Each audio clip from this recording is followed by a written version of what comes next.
Hello, and welcome to the turbulent world of Middle East soccer, or Mid-East Soccer podcast. I'm your host, James Dorsey. Please subscribe to my newsletter and or YouTube channel, where you can click the notification button for more updates.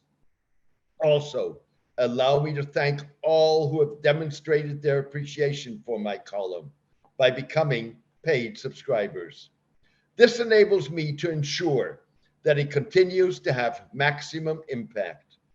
Maintaining free distribution means that news websites, blogs, and newsletters across the globe can republish it. I launched my column 12 years ago.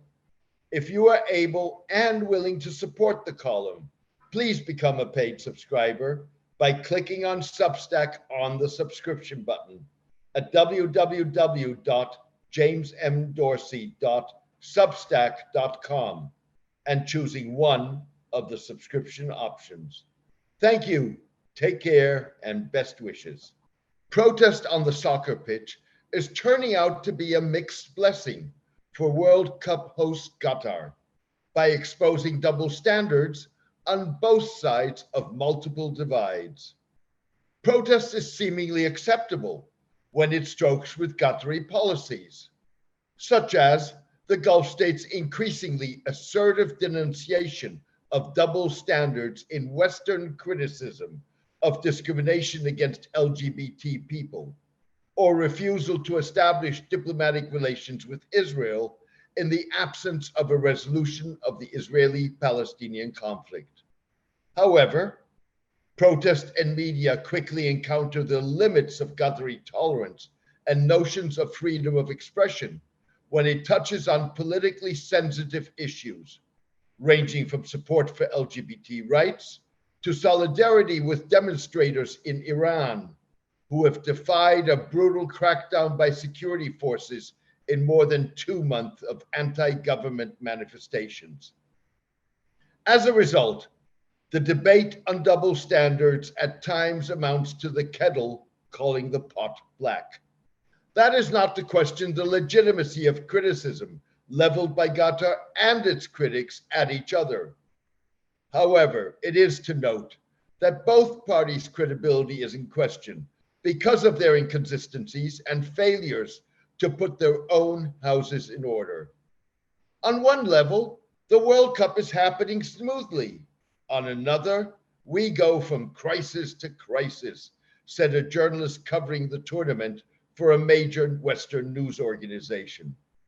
The journalist said photographers were often on the front line, with Qatari authorities stopping them from taking pictures of security forces, preventing fans from wearing clothing to matches or taking into stadiums paraphernalia that signaled support for Iranian protesters or LGBT rights. The real test case will be when the United States plays Iran. That could be the crescendo in the clash over what protesters and media can and cannot do, said another journalist. The November 29 match is likely the World Cup's most politically charged game, with talks to revive the 2015 international agreement that curbed the Islamic Republic's nuclear program all but dead, and Iraq-mediated negotiations with arch-rival Saudi Arabia suspended. Iran accuses the United States, Saudi Arabia, and Israel of inciting the sustained anti-government protests. The U.S. Soccer Federation joined the fray with Iran ahead of the two nations World Cup match when it briefly displayed Iran's national flag on social media without the emblem of the Islamic Republic, saying the move was in support of protesters in Iran. Iran accused the Federation of removing the name of God from their national flag and said it would complain to FIFA. However, U.S. Soccer later restored the Islamic Republic's flag on social media. Meanwhile, Qatari nationals prepared to protest against Western double standards in criticism of the Gulf state didn't encounter problems entering the stadium to watch Germany's group match against Spain. During the game, Qatari fans held pictures of former German national team player Mesut Özil, a German-born descendant of Turkish immigrants, while covering their mouths in protest against German double standards. Mr. Özil quit the German team after becoming a target of racist abuse and a scapegoat for Germany's early World Cup exit in 2018. The Qatari protest was in response to Germany's team covering their mouth for a group photo in advance of a match against Japan after FIFA President Gianni Infantino banned players from wearing One Love bands during games. Earlier, prominent Qataris wore pro-Palestinian armbands at Germany's match against Japan to counter the pro-LGBT One Love band sported by German Interior Minister Nancy Faeser during the game. Qatar's Emir, Sheikh Tamim bin Hamad Al Thani, signaled the Gulf states' greater assertiveness in countering criticism when he lamented some 3 weeks before the kickoff of the World Cup that Qatar had been subjected to an unprecedented campaign, scrutiny, and scorn that no host country has faced. In an indication that human rights, labor, and LGBT groups may be losing leverage, the Emir said that we initially dealt with the matter in good faith and even considered some of criticism as positive and useful. But it soon became clear that the campaign tends to continue and expand to include fabrications and double standards that were so ferocious that it has unfortunately prompted many people to question real reasons and motives behind this campaign. The critics' problem is their past failure to tackle with equal ferocity issues of human rights, prejudice, and bigotry in the run-up to the 2018 Russian World Cup, as well as to separate the wheat from the chaff by distancing themselves from criticism of Qatar that is laced with bias and racism. In doing so, critics are as much their own worst enemy as they have been drivers of social change in Qatar. By allowing Qatar to deflect criticism, by credibly calling into question critics' credibility, activists have enabled the Gulf state to take its counteroffensive to the next level. In its latest move, Qatar was reviewing, according to the Financial Times, its substantial investments in London after the city's transport authority suspended advertising from the Gulf state because of the controversies over worker and LGBT rights. Qatari investments include London's landmark Harrods department store, the iconic Shard building, and Canary Wharf, part of the city's central business district.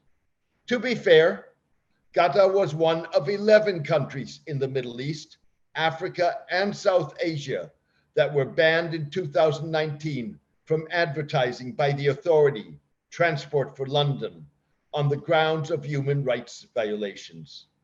Nevertheless, the agency allowed some Qatari advertising until last week's World Cup kickoff, when it decided to implement the ban fully. Even so, the list reinforced the notion of double standards by failing to include China at the height of its brutal crackdown on Turkic Muslims in the northwestern province of Xinjiang.